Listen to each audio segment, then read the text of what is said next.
Ganda ng cellphone ni Madi. Ayan na. Estudyante talaga.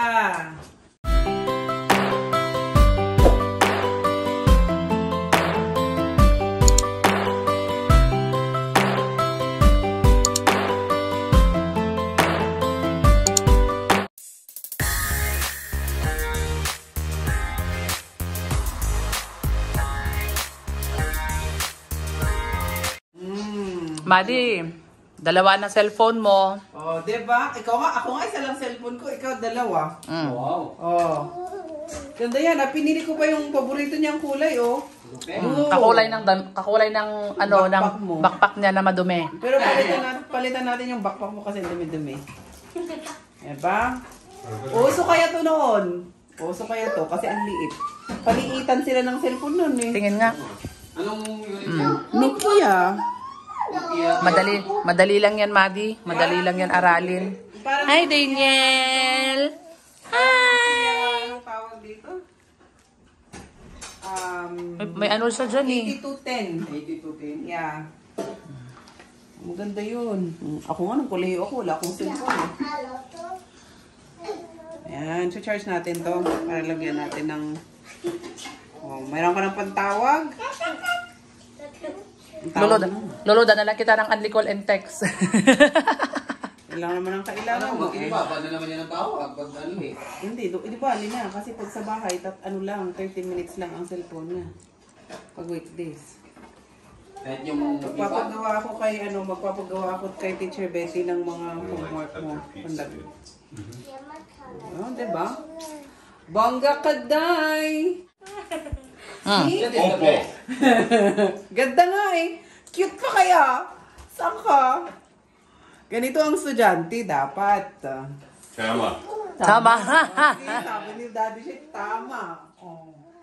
Ganyan dapat ang cellphone ng estudyante. Nung high school nga ako, wala akong cellphone eh. Ay, kuleyo nga ako. Wala akong cellphone. Alam mo, meron ako nung college ako, Madi. SIM card. Tapos, Nakikisalpak na lang. Nakikisalpak ako sa mga kaibigan ko. I was telling Maddie that when I was in college, I don't even have a phone, but I have a SIM card. So I borrow a friend's phone and put my SIM card in it and use it for a little bit. Oh, that's funny. That works. That's funny. That's for. Lost for me. That's because I didn't have money. Ano, Madi? Ready ka nang matuto magkipad? Oh, yeah. Dali lang yan. Kung ayaw niya matutunan ng cellphone, hanapin niya lang si driver. Kailangan mo lang naman yan sa school sa driver mo eh. Sa driver. Oo, dun sa may school bus. Tsaka Ay, para Kuya matawagan Benji. ka rin na mamarot mo para alam nila kung nasan ka. Yun lang naman. School jeep. Hindi pa kami naman cellphone. Sa weekdays, during the week, 30 minutes lang isang araw ang cellphone mo pag uwi. 30 minutes. After nakagawa ka na ng assignments mo, nakatulong ka na sa gawaing bahay, meron kang 30 minutes na mag-cellphone. Kung gusto mo gamitin yung 30 minutes sa TikTok, bahala ka. Tawagan mo yung parents mo, mga kaibigan mo, mga ganon. 30 minutes. After 30 minutes, balik na ulit kay Mami Ruth yung cellphone. Anong gagawin mo? Mag-aral. Mag-aral.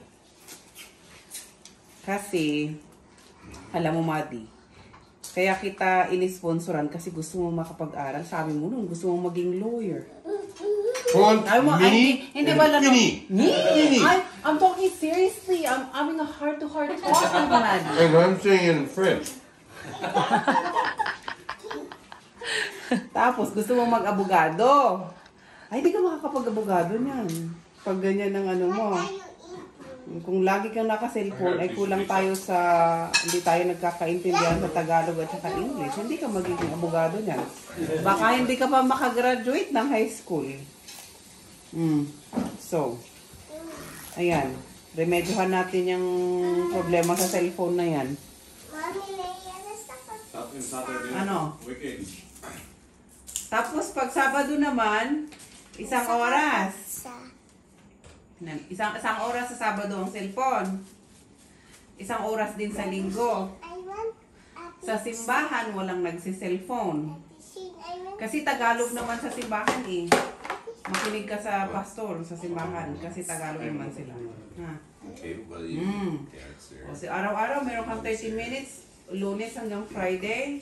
Tapos Sabado ka tsaka Linggo, meron kang tigi 1 oras. Lahat ng ibang oras mo na wala kang ginagawa, mag-aral, tumulong sa gawaing bahay. Very good. Kaintindihan tayo. Naintindihan niya kaya? Ay, naku. Kung hindi niya naintindihan, balik natin sa grade 1. I have no idea what you're saying. I said, if she didn't understand what I said, I don't understand what Dan's saying to me. oh. Dali. Number 2. Okay, number 2. Ay, number 8 pala. Hindi number 2 yun number 8. Ano? All angles are Apa? Apa? if. Oh, ayan o, tingnan mo. The product of two even integers is even. So, ang sagot mo dito is tama. If the product of two is even, sana si then the integer is even. Tama? Kasi nawala mo na si even eh. Si then, sabi niya may then ka. If and then. Wala si then na. Nilagay mo naman si if. Tama. Kulang ka lang dito. O tapos, sa susunod naman, ganon din. O tingnan mo sila. Wala ka din sila si then. Then it is, ano itutuloy mo doon? If all angles are quadrilateral, then all rectangles are, sabi niya, di ba? Ano naman yan?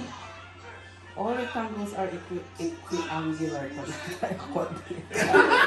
Tila, mali pa nga yung kinopya mo, oh. All rectangles are equiangular. Bakit bakit nagpunta ka sa yung quadrilateral nasa number 3 yun? Number 8 yun na. So, number 9. See, ang sinasabi nito is equiangular. Ang answer mo, quadrilateral. Ano yun? Saan ang galing yun? Tingnan mo para yung sinasagutan mo yung tamang number. Hindi yung pumunta na ka agad doon, tapos yung number 9, pareho din yung answer mo. Yung tamang all equilateral triangles are exactly one obtuse angle. If sa ano, wala na naman si if dito.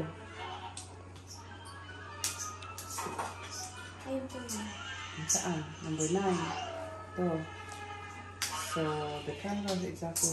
Ito, sundan mo itong ginawa mo dito. Di ba? Dinagdagan mo lang ito ng then. Tama na yan. Ganon din ang gagawin mo dito kasi iba na yung ginawa mo dito. Tama ito. Sundan mo yung ginawa mo dito kasi ganon din ang gagawin mo dito sa mga yan. Ano to? If the product of two is even, then the integer is even. Tama. Dito naman, if all angles are equiangular, mali naman na ito. Saan ang gusto sa amin na ito? Ina-answer mo yun, wala na dito. Wala na siya.